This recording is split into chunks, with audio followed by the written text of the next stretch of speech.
दुर्ग से इस वक्त की बड़ी खबर आ रही है। यहाँ बारिश आफत का कारण बन गई है। दुर्ग जिले के शिवनाथ नदी के आसपास के क्षेत्र पानी में डूब गए हैं। मोंगरा बैराज समेत अन्य बैराजों में भी लगभग 1,88,000 क्यूसेक पानी छोड़ने से बाढ़ जैसे हालात यहाँ बन चुके हैं। आपको बता दें, शिवनाथ नदी का महामरा एनिकेट 10 फीट ऊपर बह रहा है। शिवनाथ नदी खतरे के निशान से ऊपर है।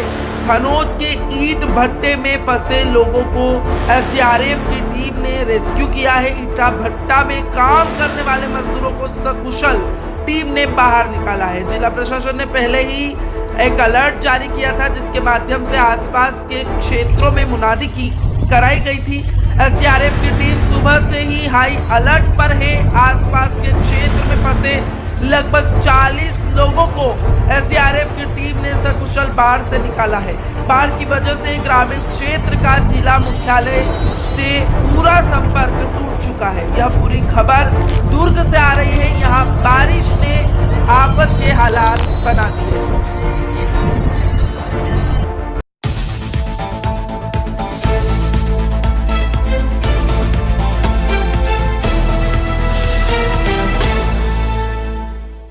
जो नज़ारा अभी आप देख रहे हैं, ये दुर्ग जिले के शिवनाथ नदी का रौद्र रूप है। आपको बता दें, दुर्ग जिले के बीचों बीच से गुजरने वाली शिवनाथ नदी अपने पूरे उफान पर है। 2 दिन लगातार हुई बारिश के बाद नदी नालों पहले ही उफान पर थे, लेकिन यहाँ शिवनाथ नदी से लगे जितने भी बैराज हैं, वहाँ पानी के फुल हो जाने के बाद वहाँ से पानी को खोला गया। गंगरेल बांध से 9 गेट खोले गए और कुल मिलाकर अभी 1,80,000 क्यूसेक पानी छोड़ा जा चुका है, जिसके बाद स्थितियां जो शिवनाथ नदी से लगे ग्रामीण क्षेत्रों की स्थितियां विहंगम हो उठी हैं। सुबह से एसडीआरएफ की टीम लगातार रेस्क्यू करती नजर आ रही है। अभी तक इस बाढ़ में फंसे 40 लोगों को एसडीआरएफ की टीम ने रेस्क्यू कर लिया है। लगातार रेस्क्यू का काम जारी है। पानी का स्तर लगातार बढ़ता हुआ दिखाई दे रहा है। अब ये आने वाले समय में अब बारिश के ऊपर निर्भर करता है कि अब ये पानी जो नदी का जल स्तर है वो बढ़ेगा या कम होगा। फिलहाल जो हमारे पास स्थितियां जो अभी हैं, मेरे पीछे आप देख पा रहे हैं, अभी हम लोग जहां जिस जगह पर खड़े हैं, ये महामरा एनिकेट से लगभग हम 200-300 मीटर की दूरी पे हैं, जहाँ तक पानी चढ़ चुका है। सवेरे ये बताया जा रहा था कि लगभग महामरा एनिकेट 15 फीट ऊपर से बह रही थी। जो शिवनाथ नदी से लगे हुए क्षेत्रों में लगभग जो गांव आते हैं, वो लगभग गांव में पानी भरा हुआ है। तो स्थितियां आप भी देख पा रहे हैं मेरे पीछे। और ये पिछले 2 साल पहले भी एक ऐसी स्थिति आई थी, जब लगातार बारिश के बाद जब डैम सारे भर गए थे, उसके बाद वहां से पानी खोला गया था। उसके बाद जो स्थिति हुई थी, दुर्ग जलमग्न दिखाई देने लगा था। फिर से एक बार वो स्थिति देखने को मिल रही है। रात से लगातार खलबली मची हुई है, अफरा तफरी का माहौल है, लोग कहाँ कहाँ फंसे हुए हैं। रेस्क्यू टीम लगातार उसकी जानकारी ले रही है। जो एसडीआरएफ के जो चीफ हैं नागेंद्र सिंह जी, वो भी लगातार कम्युनिकेशन में बने हुए हैं। लोग जायजा ले रहे हैं हर जगह से और रेस्क्यू करते नजर आ रहे हैं। अभी बात करें तो दुर्ग, अभी हम लोग जो दुर्ग महामरा एनिकेट पे हैं और यहाँ पर भी स्थितियाँ ऐसी हैं। लगभग नदी से लगभग 600-700 मीटर तक पानी फैल चुका है। और अभी जो नदी से लगा हुआ जो मुक्ति धाम है, उसमें भी लगभग पानी भरा हुआ है। लेकिन जहां 2 दिन पहले जो राज्यसभा सांसद सरोज पांडे के पिताजी की मृत्यु हुई थी, उसके बाद उनका अंतिम संस्कार यहां किया गया था। अभी थोड़ी देर में वो भी यहां पहुंचने वाली हैं। आज फूल चूरने का उनका कार्यक्रम है, उसको लेकर भी एसडीआरएफ की टीम यहाँ अलर्ट है और व्यवस्थाओं का जायजा ले रही है। तो हमारे साथ बने रहिए। और भी हम जो यहाँ पे जो शिवनाथ नदी पुल है, उसका भी आपको नज़ारा दिखाएंगे। इसके अलावा हम आपको और भी जो ग्रामीण क्षेत्र है वहाँ का भी नज़ारा दिखाएंगे। तो हमारे साथ बने रहिए। सबका संदेश के साथ मैं शमशेर खान।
मोगरा जलाशय समेत अन्य जलाशयों से 2,04,346 क्यूसेक पानी छोड़ा गया है। हाँ। क्या स्थिति निर्मित हो रही है सर? नहीं, अभी क्या है, सभी जो भी मोगरा बैराज है, खातू टोला है, सूखा नाला, ये सब बंद कर दिया गया है शाम रात से। अब वो धीरे धीरे रिलीज होगा पानी, उसके बाद डाउन होता जाएगा शाम तक के।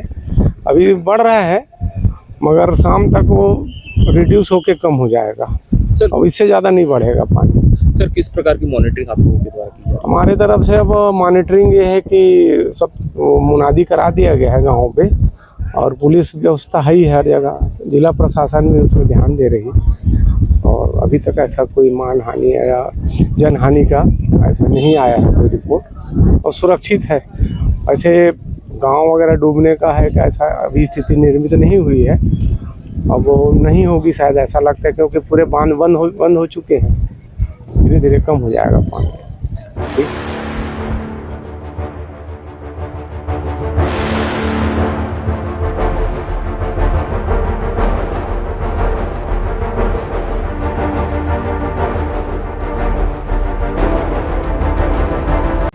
अब हम पहुंच चुके हैं शिवनाथ नदी पुल पे, जो दुर्ग से राजनांदगांव को जोड़ने वाला पुल ब्रिज, उसके ऊपर है इस वक्त, और लगातार शिवनाथ नदी का जल स्तर बढ़ता दिखाई दे रहा है।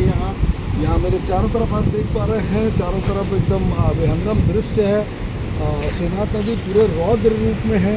यहाँ आसपास के जो क्षेत्र के जो मकान बने हैं वो लगभग डूब चुके हैं। इधर मेरे लेफ्ट साइड में जो गुरुद्वारा है वो भी, वहाँ भी काफ़ी पानी जा चुका है। और ये महमरा आईडी के जाने वाले रास्ते पे देखेंगे तो यहाँ पे पीछे कुछ ईंटे भट्टे दिख रहे हैं जो पूरी तरीके से जलमग्न दिखाई दे रहे हैं। और होटल है वो भी लगभग उसमें पानी भर गया है। और जो बहाव, जितना तेज़ बहाव दिख रहा है, अगर इसमें कोई चपेट में आता है तो उसके लिए बचना मुश्किल होगा। और हम बात करेंगे किस प्रकार से यहाँ स्थितियाँ हैं। हमारे साथ शर्मा जी हैं, उनसे बात करेंगे। सर बताएंगे यहाँ जो स्थितियाँ हैं, 2 साल पहले भी यहाँ ऐसी स्थिति देखने को मिली थी, अभी रौद्र रूप देखने को मिल रहा है। सर मैं ये बोलूँगा, इसमें कहीं ना कहीं थोड़ा सा शासन का भी गलती है। आप इतने लाखों करोड़ों रुपए खर्च करके पिछले साल रोड बनाए हैं, लगभग 150-200 करोड़ रुपए खर्च करके आप राजनांदगांव से दुर्ग शहर का ये पुल और रोड बनाए हैं। आप इसको अनुमान लगा के बनाते तो कम से कम आदमी को आने जाने का रास्ता तो रहता। रोड बनाए, इतना खर्चा किए, ऊंचाई नहीं किए। वहाँ डिवाइडर देखोगे तो डिवाइडर ही पानी रोक के खड़ा है। पीडब्ल्यूडी अधिकारी को इतना समझ नहीं है, इंजीनियर बने हुए हैं कि वो बीच में से यदि उसको क्रॉसिंग दे दें तो पानी निकल जाए, वो नहीं है। सेकंड नंबर आपको मैं इधर दिखाऊंगा, यहाँ पे जो बसें हैं, यहाँ पे जो पुराना पुल है, पुराने पुल का नीचे पूरा लोगों ने कब्जा कर लिया है, पूरा कब्जा किया हुआ है। एक पुल ये है, इसके जस्ट बाद पुराना दूसरा पुल है, वहाँ से पूरा पानी आता है और वो पुल पे पूरा कब्जा हो गया ना। पुल करीब 20 मीटर का है, 20 मीटर के पुल पे आपने, अभी आपको फोटो सर से बोलूँगा दिखाने के लिए, पूरा कब्जा करके पूरा ऐसा दीवार खड़ा कर लिया है। तो वहाँ से पानी जाने का रास्ता तो शासन ने ही बंद करा दिया, और वो कब्जे को, अवैध कब्जे को तोड़ नहीं रही है शासन।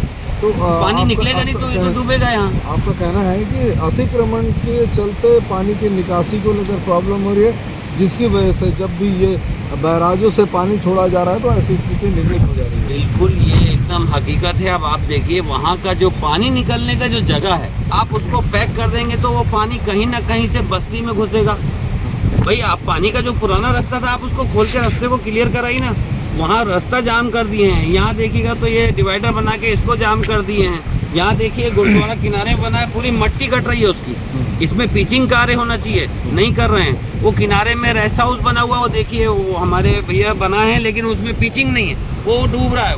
तो आदमी कम से कम पहले से उसको ऐसा बताया जाए कि थोड़ा ऊंचा करके बनाओ, नहीं तो इधर किनारे में पिचिंग कराओ। कुछ भी शासन तो ध्यान दे ही नहीं रहा है। यहाँ रोड बनाया अभी कांग्रेस के ज़माने में, ये रोड बना है अभी कोलियापुरी से पीछे गाँव, ये यहाँ आने के लिए ठाकुर पानठेला तक, ये पूरा रोड डूबा हुआ है। क्या हाइट लेके आपने बनवाए हो? पीडब्ल्यूडी अधिकारी को पता नहीं है कि यहाँ बाढ़ आती है, रोड ऊंचा होना चाहिए, लोगों का आने जाने। इतना करोड़ों रुपए खर्च करने के बाद भी आप सही से कुछ बना ही नहीं रहे हो, तो आपको क्या बोलेंगे पीडब्ल्यूडी अधिकारी के मतलब समझदारी बोलेंगे क्या इसको, कि उनको मालूम है हर साल बाढ़ आता है, हर साल होता है, कम से कम रोड ऊंचा बनाएं। और सबसे मेन बात एक चीज़ और बोलूँगा, ये तो बाढ़ की स्थिति है।